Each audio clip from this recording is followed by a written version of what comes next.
अस्सलाम वालेकुम स्टूडेंट्स। आज हमने फर्स्ट ईयर के चैप्टर नंबर 8 का टॉपिक नंबर 8.6 स्टार्ट करना है, जो कि रिवर्सिबल और इरिवर्सिबल प्रोसेसेस से रिलेटेड है। अगर हम रिवर्सिबल और इरिवर्सिबल प्रोसेसेस में देखें तो पेपर पॉइंट ऑफ व्यू से ये आपका शॉर्ट क्वेश्चन में आने वाला डिफरेंस वाला इम्पॉर्टेंट क्वेश्चन है। तो हम बारी बारी देख लेते हैं कि रिवर्सिबल प्रोसेस क्या है और इरिवर्सिबल क्या है, और साथ साथ में इसमें हम डिफरेंस भी नोट डाउन करते जाएंगे। ठीक है। रिवर्सिबल प्रोसेस सिंपल अगर हम देखें ना तो वो आपको अपने नाम से ज़ाहिर कर रहा है कि रिवर्सिबल प्रोसेस ये है कि कोई भी प्रोसेस परफॉर्म होने के बाद अगर वो रिवर्स करके वापस जाकर अपनी ओरिजिनल पोजीशन तक चला जाएगा तो हम उसे कहेंगे that is a reversible process. ठीक है। और इरिवर्सिबल भी अपने नाम से आपको एक्सप्लेन कर रहा है कि ऐसा थर्मोडायनामिक प्रोसेस जिसमें आप सीरीज़ ऑफ चेंजेस लेकर आते हैं और वो प्रोसेस वापस अपनी इनिशियल स्टेट पर ना जा सके, इस किस्म के प्रोसेस को हम कहते हैं that is an irreversible process. ठीक है। सिंपल अल्फाज में या आसान आप बात कर सकते हैं कि thermodynamic process which can go back to its original position is called reversible process. और इधर आप कह सकते हैं रिवर्सिबल में कि thermodynamic process which can not go back to its original position that is known as irreversible process. ठीक है। तो अगर हम आपकी बुक में थोड़ा सा एडवांस वर्ड्स में अच्छी डेफिनेशन लिखी हुई है, अगर हम उसको लिखें तो वो लिख रहा है a thermodynamic process in which a thermodynamic process which can be retract in reverse position without change in surrounding। ठीक है। ऐसा प्रोसेस जो वापस जैसे आप रिवर्स बैक कर सकते हैं, मतलब आप अपनी ओरिजिनल पोजीशन पर लेकर जा सकते हैं सराउंडिंग्स में चेंज किए बगैर, उसे हम कहते हैं रिवर्सिबल प्रोसेस। ठीक है। और इसी के वाइस वर्सा रिवर्सिबल में हो जाएगा a thermodynamic process which can not be retraced in reverse order without change in surroundings। ठीक है। तो ऐसा प्रोसेस जिसको आप वापस नहीं लेकर जा सकते अपनी ओरिजिनल पोजीशन पर सराउंडिंग्स में चेंज करने के बगैर, ऐसे प्रोसेस को हम इरिवर्सिबल प्रोसेस कहते हैं। ठीक है। एक तो हो गई थर्मोडायनामिक्स में हमने इन दोनों प्रोसेसेस की डेफिनेशन पढ़ ली। नंबर 2, चूंकि हमने इनके दरमियान में डिफरेंस पर बात करनी है, तो अगर हम डिफरेंस पर बात करें तो हम नंबर 2 रिवर्सिबल प्रोसेस में लिख सकते हैं it can proceed both in backward and forward direction. ठीक है। और इसी के सामने आप लिख सकते हो it can proceed only in single direction. ठीक है। और that single direction can be that is forward और बैकवर्ड। मतलब ये ऐसा प्रोसेस है जो कि एक डायरेक्शन में काम कर सकता है, फॉरवर्ड या बैकवर्ड। ठीक है। इसके अलावा नंबर 3 आप देख सकते हो it is a slow process. It is a slow process going through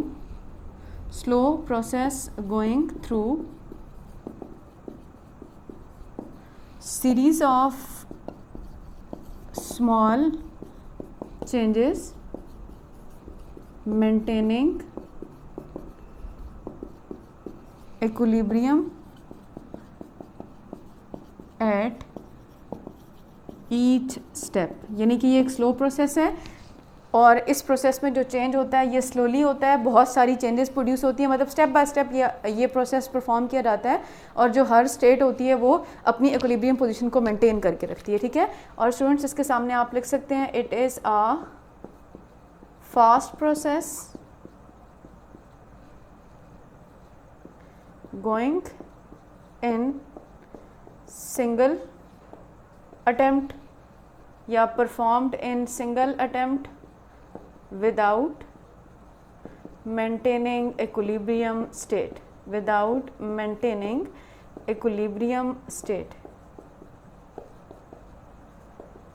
ठीक है, आप लिख सकते हैं it is a fast process performed in single direction, यहाँ पे हम लिख लेंगे परफॉर्म्ड, ठीक है, गोइंग की जगह पे हमने लिख लिया performed in single attempt without maintaining equilibrium state, और हर स्टेप पर जो है ये इक्विलिब्रियम स्टेट को मेंटेन नहीं करके रख सकता, ठीक है। नंबर 4 पर आप इनकी एग्जांपल लिख सकते हैं। रिवर्सिबल प्रोसेस में हम कहते हैं liquefaction and evaporation of gases at low temperature, ठीक है। और यहाँ पे आप एग्जांपल में लिख सकते हैं एक्सप्लोजन ऑफ एटॉमिक बॉम्ब, ठीक है। सो ये हमारे पास 2 थर्मोडायनेमिक प्रोसेसेस थे जिसमें हमने एक रिवर्सिबल और एक इरिवर्सिबल पर बात की है। अगर स्टूडेंट्स आप अपनी बुक देखेंगे तो आपकी बुक में वो इन्हीं बातों में आपको डिफरेंट मतलब इन्हीं अल्फाज में आपको ये रिवर्सिबल और इरिवर्सिबल प्रोसेस एक्सप्लेन करके बताएगा। जैसे अगर आप अपनी बुक का पेज नंबर 138 ओपन करें तो सबसे पहले तो उसने आपको रिवर्सिबल प्रोसेस में स्टूडेंट्स डेफिनेशन लिखकर बताई है कि a process which can be retraced in exactly reverse order without bringing change surrounding is called reversible process, ठीक है।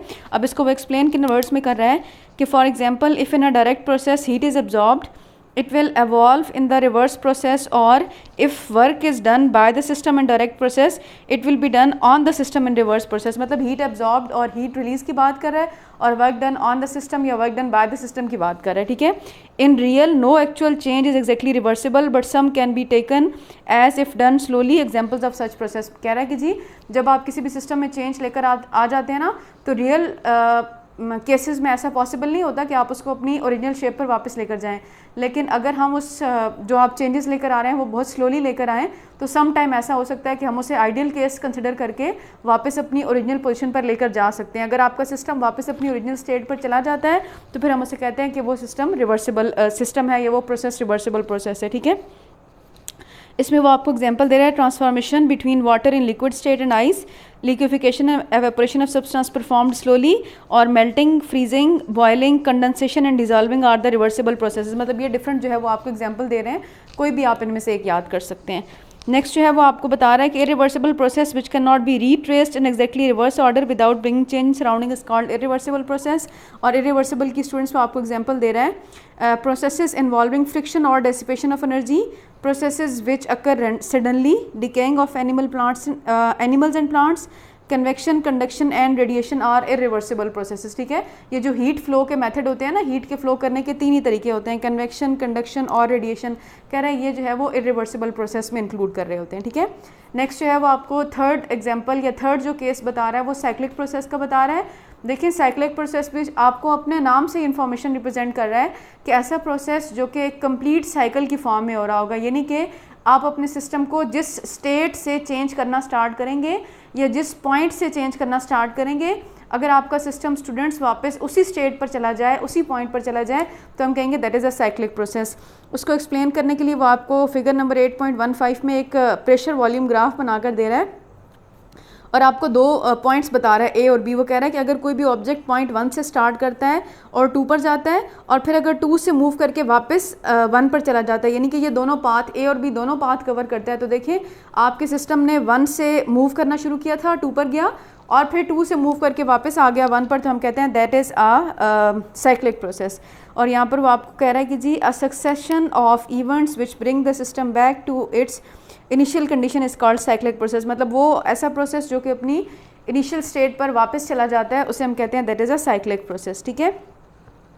फिर वो साइक्लिक प्रोसेस के बाद आपको बता रहा है heat engines are normally operated in cycle, in a reversible cycle all the changes are reversible but it is an idealisation, we can not take some real processes close to a reversible process by ignoring the minute changes. वो कह रहा है कि जो हमारे पास real processes है ना, उनमें से कुछ को हम रिवर्सिबल प्रोसेस कंसिडर कर सकते हैं अगर वो स्लोली परफॉर्म किए जाएँ और उनके अंदर बहुत माइन्यूट चेंजेस आ रही हों, बहुत स्मॉल चेंजेस प्रोड्यूस हो रही हों, तो फिर वो रिवर्सिबल हैं। अगर बहुत ज़्यादा चेंजेस प्रोड्यूस हो रही हों तो फिर हम उनको कभी भी रिवर्स नहीं कर सकते, यानी कि वो रियल प्रोसेसेस जो हैं वो रिवर्सिबल प्रोसेस के एग्जांपल में इंक्लूड हम नहीं कर सकते होते हैं।